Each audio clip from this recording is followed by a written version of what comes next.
नमस्कार मित्रों, health fact विजी में आपका स्वागत है।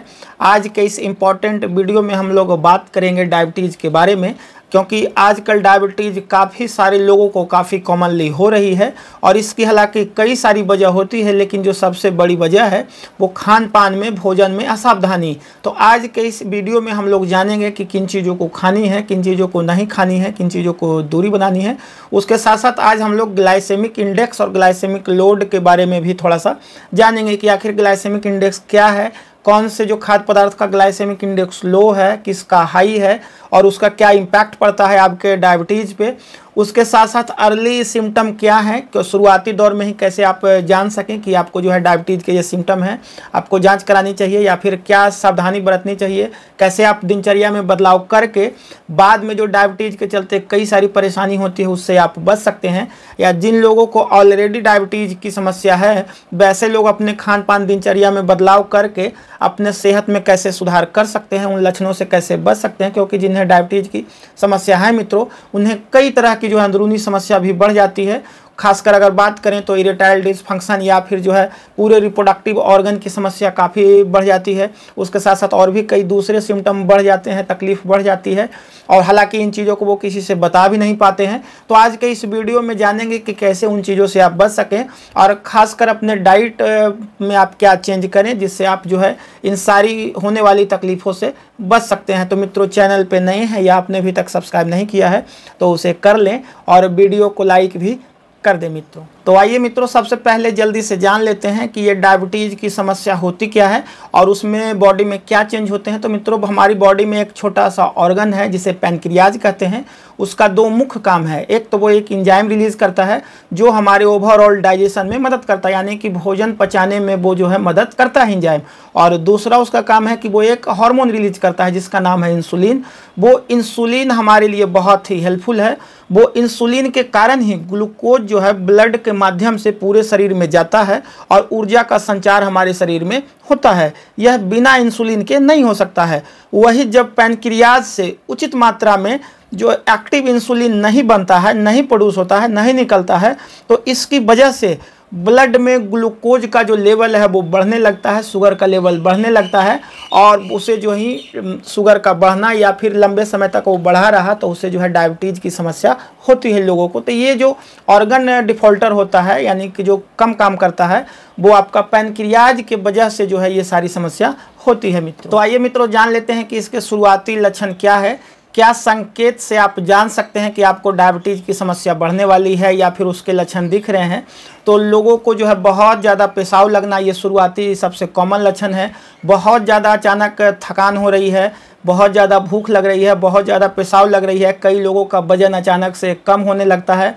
उसके साथ साथ जो है कई लोगों को जो है दिखना भी थोड़ा कम होने लगता है, यानी कि धुंधला दिखने लगता है। उसके साथ साथ अगर बात करें तो स्किन पे जो है इचिंग की समस्या बढ़ जाती है। कई लोगों को जो है धब्बे भी, रेड पैचेज या दूसरे गहरे कलर के पैचेज स्किन पे दिखने लगते हैं।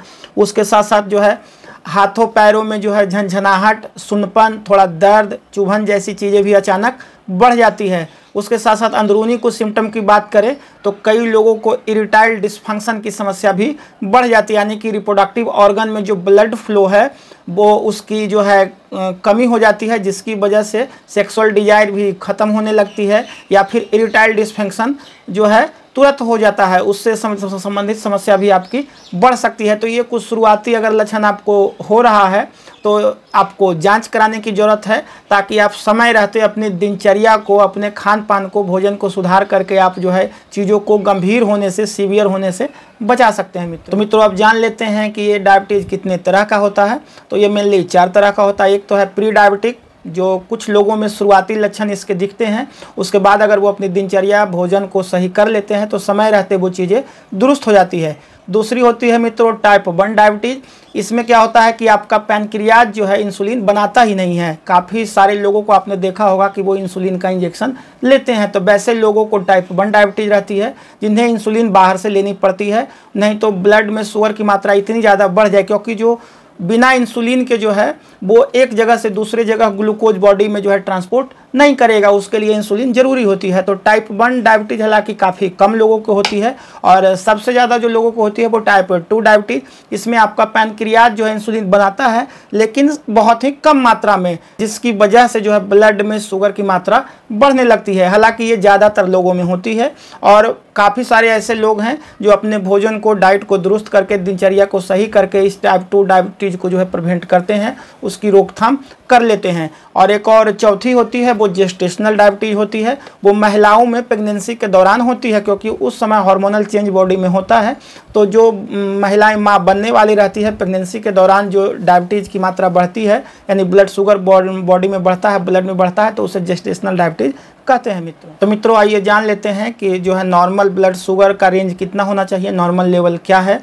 तो हमारे शरीर में जो है फास्टिंग ब्लड शुगर का जो नॉर्मल रेंज है वो 100 mg पर डेसीलीटर से कम है और पोस्ट मील जो लेवल है 120 से 140 के बीच में है। जब फास्टिंग शुगर आपका 100 से 125 mg पर डेसीलीटर और पोस्ट मील यानी कि भोजन के बाद जो शुगर है 140 से 160 है, मतलब ये आपका जो है प्री डायबिटिक रेंज है। ये अलार्मिंग पॉइंट है। अगर ऐसा हो रहा है तो आपको सावधान होने की ज़रूरत है, आपको डाइट में, खान पान में सावधानी बरतने की ज़रूरत है और फिर आपका फिजिकल एक्टिविटी बढ़ाने की ज़रूरत है, एक्सरसाइज, व्यायाम, खेलकूद बढ़ाने की ज़रूरत है। तो आइए मित्रों अब जो है जान लेते हैं कि किन चीज़ों को खानी चाहिए, किन चीज़ों को नहीं खानी चाहिए, किन खाद्य पदार्थों का जो ग्लाइसेमिक इंडेक्स है वो ज़्यादा है या फिर ग्लाइसेमिक लोड कितना है, थोड़ा उसके बारे में भी जो है जान लेते हैं मोटे तौर पे, ताकि आपको काफ़ी सुविधा हो खाद्य पदार्थ को चुनने में, यानी अपने डाइट में चीज़ों को शामिल करने में। तो आइए उसके बारे में जानते हैं मित्रों। हम जो भी चीज़ खाते हैं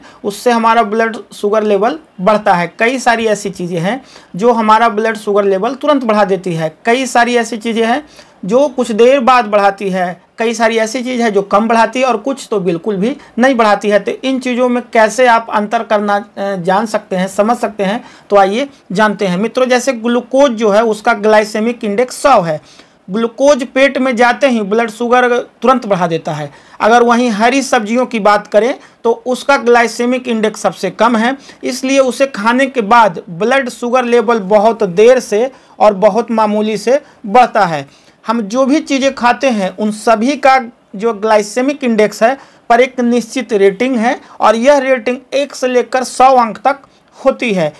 जो ग्लाइसेमिक इंडेक्स पर खाद्य पदार्थ हाई रेटिंग वाले होते हैं वह high carb food, ultra processed food और शुगर रिच जो है फूड्स होता है मित्रों।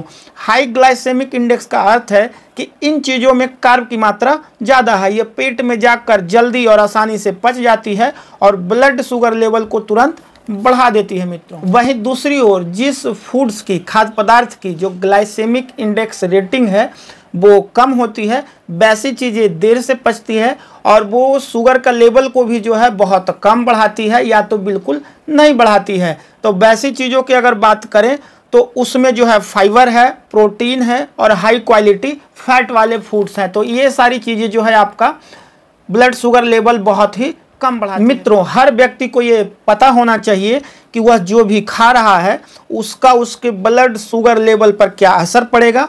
ब्लड शुगर लेवल यानी हाई या लो इंसुलिन का सीधा संबंध डायबिटीज, कोलेस्ट्रोल, हाइपरटेंशन और हार्ट डिजीज से है। शरीर से जुड़ी सारी बीमारियों में इंसुलिन की जो भूमिका है वो मुख्य है, इसलिए इंसुलिन का स्तर हमेशा आपको कम रखनी चाहिए।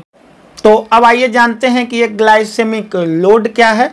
मित्रों किसी फूड का ग्लाइसेमिक इंडेक्स ये बताता है कि किसी फूड के ब्लड शुगर लेवल को बढ़ाने की स्पीड या गति क्या है। वहीं ग्लाइसेमिक लोड यह बताता है कि उस फूड में मौजूद कार्ब की संरचना क्या है और वह ब्लड शुगर लेवल को कितना बढ़ा सकता है। तो ये ग्लाइसेमिक इंडेक्स और ग्लाइसेमिक लोड की जो फर्क है, उसके बीच की जो दूरी है, उसे समझना बहुत ही ज़रूरी है मित्रों कई लोग जो है ग्लाइसेमिक इंडेक्स देख लेते हैं और ग्लाइसेमिक लोड को छोड़ देते हैं, तो उसकी वजह से भी जो है काफ़ी दिक्कतें होती है। तो अगर आप ग्लाइसेमिक इंडेक्स देख रहे हैं तो आपको ग्लाइसेमिक लोड के बारे में भी जानकारी होनी चाहिए। जैसे चुकंदर या बीट रूट का जो ग्लाइसेमिक इंडेक्स 64 है, यानी यह तेजी के साथ डाइजेस्ट हो रहा है और ब्लड में मिल रहा है, लेकिन इसका ग्लाइसेमिक लोड जो है 2.9 है, यानी इसमें कार्ब की मात्रा बहुत कम है और यह ब्लड शुगर लेवल को ज़्यादा बढ़ने नहीं देगा मित्रों। अब एक और दूसरी चीज़ से समझ लेते हैं। आप उदाहरण के लिए तरबूज को ही ले लीजिए, इसका ग्लाइसेमिक इंडेक्स 80 है लेकिन ग्लाइसेमिक लोड सिर्फ 5 है, यानी इसके ब्लड शुगर लेवल की बढ़ाने की स्पीड तो बहुत ज़्यादा है, लेकिन इसे खाने से ज़्यादा ब्लड शुगर नहीं बढ़ता। इसका कारण ये है कि तरबूज का अधिकांश हिस्सा पानी और फाइबर होता है, इसमें शुगर और कार्ब की मात्रा बहुत कम होती है। वहीं अगर सफ़ेद चावल को देखें तो इसका ग्लाइसेमिक इंडेक्स 70 है और ग्लाइसेमिक जो लोड है वो 56 है, यानी यह न सिर्फ तेज़ी से ब्लड शुगर लेवल बढ़ाता है बल्कि बहुत ही ज़्यादा मात्रा में आपका शुगर बढ़ा सकता है। वहीं फ्रेंच फ्राई जैसे जो प्रोसेस्ड फूड है, फास्ट फूड है, उसका ग्लाइसेमिक इंडेक्स और लोड दोनों बहुत हाई है। जैसे ग्लाइसेमिक इंडेक्स 75 है और ग्लाइसेमिक लोड 56 है। वहीं जिस आलू से फ्रेंच फ्राइज बनता है वह आलू अगर हम उबाल कर खाएँ तो उसका जो है ग्लाइसेमिक लोड 17 है मित्रों। तो वही आलू जब फ्रेंच फ्राई बन जाता है तो उसका जो ग्लाइसेमिक लोड है वो बहुत ही ज़्यादा बढ़ जाता है। तो मित्रों इन चीज़ों का आप ग्लाइसेमिक इंडेक्स और ग्लाइसेमिक लोड में अंतर देख सकते हैं कि कितना है। जैसे सेब की बात करें तो ग्लाइसेमिक इंडेक्स 36 है, वहीं लोड 6 है। बाकी चीज़ों को भी आप देख सकते हैं, इसमें बहुत ज़्यादा अंतर है। ग्लाइसेमिक इंडेक्स और ग्लाइसेमिक लोड में बहुत ज़्यादा अंतर है। जिन चीज़ों का ग्लाइसेमिक लोड बहुत ज़्यादा होगा वो चीज़ें आपकी शुगर के लेवल को बहुत ज़्यादा बढ़ा सकती है मित्रों। तो इन चीज़ों को आपको ध्यान जरूर रखना होगा। तो मित्रों अब तक आप जान गए होंगे कि ग्लाइसेमिक इंडेक्स और ग्लाइसेमिक लोड कितना मैटर करता है। तो उसी हिसाब से आपको डाइट प्लान करने की ज़रूरत है, क्योंकि कई सारी ऐसी चीज़ें हैं आप जैसे fry food, processed food, fast food, बहुत ज़्यादा जो है मैदा से बना हुआ, सफ़ेद चीनी से बना हुआ सामान अगर आप लेते हैं तो वो आपके ब्लड शुगर लेवल को बहुत ज़्यादा बढ़ा सकती है। वहीं आप जो है हरे साग सब्जी, पत्तेदार सब्जियां, खड़ा अनाज जैसी चीज़ें खाते हैं जिसमें फाइबर बहुत अच्छी मात्रा में होता है, तो वो ओवरऑल आपके जो है ब्लड शुगर लेवल को कम करने में काफ़ी मदद पहुंचाता है। तो इन सारी चीज़ों को ध्यान में रखते हुए अपने डाइट का जो है चुनाव करें, अपने खान पान का सुधार कर सकते हैं। तो अगर खान पान की बात करें तो किन चीज़ों को अवॉइड करना है वो थोड़ा सा समझ लें। आपको जो है sugar product, refined product, pack item, deep fry item, कई तरह के जो मीठे फल है उसका जूस, मछली, आलू, खासकर नॉन वेज, मीट, चिकन, जो भी अंडा जैसी चीज़ें हैं, इन चीज़ों को आपको अवॉइड करना है। अगर खाने की बात करें तो आप एप्पल यानी सेब ले सकते हैं, कम्प्लेक्स कार्ब यानी खड़ा अनाज आप ले सकते हैं, ब्राउन राइस ले सकते हैं, मल्टीग्रेन आटे की जो है आप रोटी खा सकते हैं, कई तरह के आप नट्स खा सकते हैं, छिलका सहित जो है आपको फल खानी चाहिए। आप मछली भी खा सकते हैं, गाजर खा सकते हैं, मशरूम खा सकते हैं, यानी कि वैसे खाद्य पदार्थ जिसमें फाइबर की मात्रा काफ़ी अच्छी रहती है, वैसी चीज़ों को आपको बहुत ज़्यादा खाने की ज़रूरत है। उसके साथ साथ आपको दिनचर्या दुरुस्त रखने की ज़रूरत है।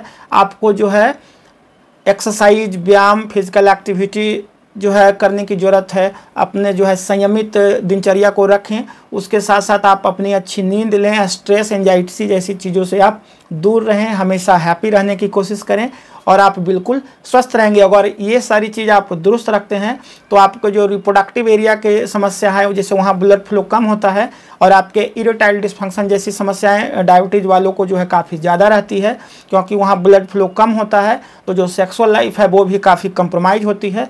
तो उन चीज़ों को भी आप इम्प्रूव कर सकते हैं। तो ये कुल मिला के आपके जो है खाने पीने की चीज़ों को ध्यान रखने की ज़रूरत है मित्रों। और आज का ये वीडियो अच्छा लगा तो लाइक ज़रूर करें, चैनल को सब्सक्राइब भी ज़रूर करें मित्रों। मिलते हैं अगले वीडियो में किसी और इम्पोर्टेंट टॉपिक के साथ, तब तक के लिए